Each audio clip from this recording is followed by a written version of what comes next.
Dumating na yung in-order kong portable pan na nalalagyan ng yelo. Init na init yarn, grabe naman kasi kahit tag-ulan na, maalinsangan pa rin. Sabay-sabay nga nating buksan para makita nyo kung worth it ba talaga tong in-order ko. Napaka-cute niya, tapos ang gaan niya lang din. At very aesthetic yung kulay. Yung nasa gitnang ilaw na yan, nag-iiba-iba yung kulay niyan. Tapos may mga button sa magkabila ang gilid. Binuksan ko na yung takip niya sa taas. May free na rin para siyang Type-C cable wire.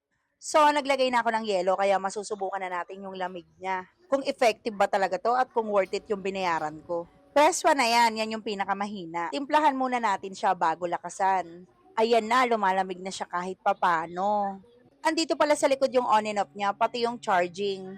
At talaga namang lumalamig na siya. Talaga namang nararamdaman ko na siya. Siguro mga 2 minutes bago lumabas yung mist niya. Ayan o, nakita nyo, lumalabas na yung mist niya. Malamig na yan kasi ni number 3 ko na rin yung lakas ng hangin. O diba, tignan nyo naman, worth it na worth it mga be. 2 oras nga tinagal niya nung ginamit ko yan ng oras na yan. Kaya naman yung mga walang aircon o kaya naman nagtitipid, ayaw gumamit ng aircon, eto na yung sagot para makatipid ka na at malalamigan ka pa. Lalo na may maliliit kayong bata. Kagaya ko, si Jamin lang gumamit niya ng 2 oras. Nakita nyo naman, lumalabas talaga yung mist na galing sa yelo. Mag-order ka na sulit yung pera mo dito.